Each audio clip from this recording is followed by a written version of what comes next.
Matapos ang pinag-usapan na hiwalayan nila ng kanyang ex-husband, ay nakatagpo na si Michelle Madrigal ng bagong lalaking nagpapatibok ng kanyang puso. Ating balikan ang mga lalaking napabalita noon na naging karelasyon ni Michelle at kilalanin kung sino ang kanyang bagong nobyo ngayon. The Philippine Showbiz List presents mga lalaking naging karelasyon ni Michelle Madrigal. JC De Vera. Inamin ni JC De Vera sa kanyang interview noon sa Showbiz Central na sa mga naging girlfriend niya sa showbiz, pinakanasaktan siya sa pagkikipaghiwalay niya kay Michelle Madrigal. Ayon kay JC, kay Michelle halos ibuhos niya ang kanyang maraming oras at minahal niya ng todo ang aktres. Pero kay Michelle din daw niya naranasan ang masaktan sa pag-ibig. Sa kabila ng kanilang hiwalayan, malaki pa din daw ang kanyang respeto kay Michelle dahil sino ba naman daw siya na ayaw magpatawad dahil siya rin naman daw ay may kasalanan noon. Ngayon daw ay close friends pa rin sila ni Michelle. Para sa kanya, inihalin tulad niya si Michelle sa unan. Paliwanag niya, masarap itong yakapin dahil malambing raw ito at kahit nagkahiwalay sila ay hindi pa rin niya makakalimutan ang nasabing katangian nito. Victor Neri. 11 years ang agwat ng edad ni Michelle at Victor. 18 years old pa lang si Michelle noon at 29 years old naman si Victor. Para kay Michelle, wala raw sa edad yon. Ang importante ay nagkakaintindihan daw sila ni Victor. Isa raw sa gusto ni Michelle kay Victor ay ang pagiging tahimik at medyo mahiyain nito. Opposite kasi ito sa personality ni Michelle na very showy naman sa kanyang emotions. Ngunit hindi naman nagtagal ang kanilang relasyon at 2 months lang tumagal ito. At ang dahilan na sinabi ni Victor ay dahil masyadong bata pa si Michelle. Joseph Bitangcol. Naging kabatchmate noon ni Michelle si Joseph Bitangcol sa Star Circle Quest Season 1. Bago si Sandara Park, ay aminado si Joseph na naging girlfriend niya ang kasama nila dati sa SCQ na si Michelle. Ikinumpara naman ni Joseph noon ang kanyang girlfriend na si Sandara kay Michelle. Anya, dahil sa isang Koreana si Sandara, ay marami pa siyang kailangang i-adjust na mga bagay-bagay. Sa kabilang banda, si Michelle ay dahil nga Pilipina yung takbo ng isip niya, na-anticipate niya yung mga bagay na mangyayari. John Hall. Noong 2010, nakarelasyon ni Michelle ang hunk model actor si John Hall. Ngunit makalipas ang isang taon noong 2011, sila ay naghiwalay. Noong 2010 ay sumali pa ang former boyfriend-girlfriend sa reality show na Survivor Philippine Celebrity Showdown. Hindi rin malilimutan ang bangayan nilang dalawa sa harap ng kamera ng naturang show. Sa kanilang hiwalayan, live na sabay na nag-guest na John Hall at Michelle Madrigal sa Star Talk noon. Tinanong sila kung ano ang punot dulo ng kanilang hiwalayan. Tugon ni John ay mahigit 1 buwan na raw silang palaging nag-aaway ni Michelle. Kaya naman bago lumala pa ito ay minabuti na nilang maghiwalay at maging magkaibigan na lang. Inamin naman ni John na mahal pa niya si Michelle noon, ngunit wala na daw silang pag-asa pang magkabalikan. Maiyak-iyak naman sinagot ni Michelle ang tanong at inamin na rin niya na mahal niya pa si John pero tapos na daw silang dalawa. Jonah Romero.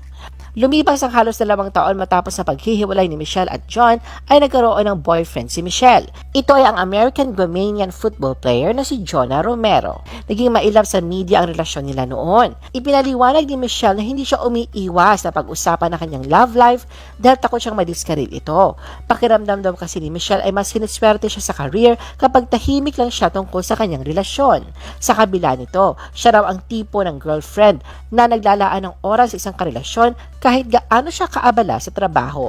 Chris Ross.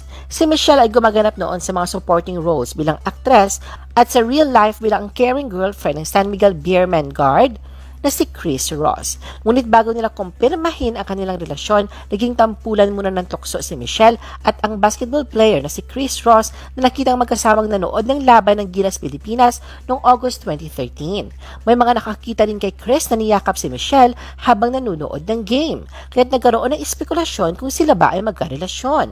Noong kasing panahong yon, ay maraming naniniwala na going strong pa rin ang relasyon nila ng football player na si Jonah Romero.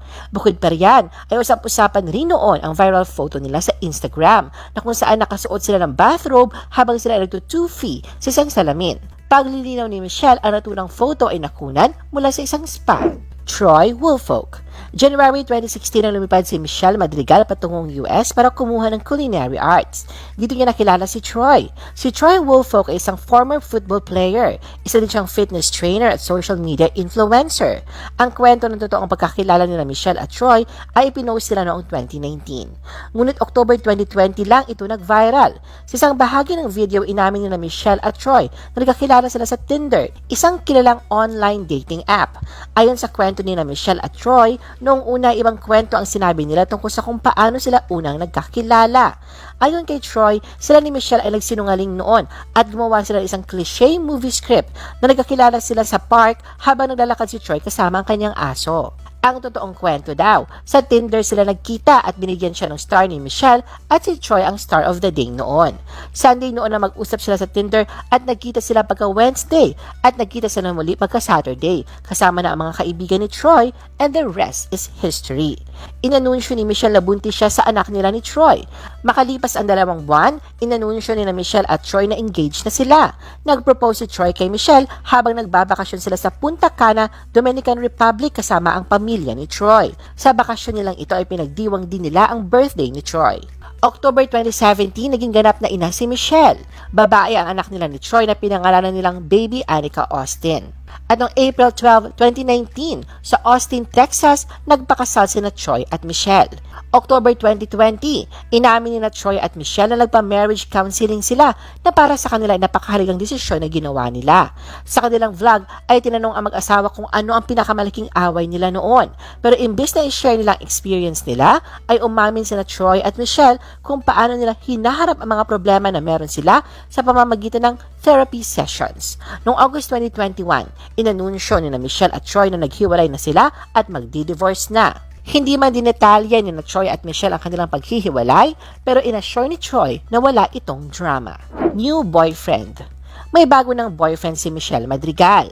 4 na buwan matapos masapinal ang divorce nila ng dating asawang si Troy Woolfolk.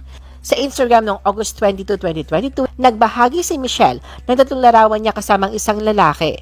Canyon Lake, Texas. Ito ang nakalagay sa location ng kanyang post. Hindi niya pinangalanan o tinag ang lalaki sa account nito. Sa comment section, binati kaagad siya ng ilang celebrities. Kahit hindi niya kinumpirma sa post na sila na isang kaibigan na mismong kumuha ng larawan ang nagsabing cutest couple ang dalawa. Sa kanyang vlog noong August 20, nagpahiwatig si Michelle na may dinidate siyang bago. Sabi niya, "Yes, I started seeing someone recently and I think we're in a very good place. I don't want to put any label dahil hindi naman importante yon. We have an understanding. I think we're pretty much on the same page." Dagdag pa niya, single parent din ito at divorced na rin sa dating asawa. Maigi na raw ito dahil mahihirapan siyang makikonekta sa isang lalaking hindi pa isang magulang. I-post ang inyong comments at reaction sa baba. At huwag kalimutan na i-like at i-share ang video na ito. Gusto mo pa ba ng ibang showbiz videos? Panoorin ang aming iba pang top viewed videos.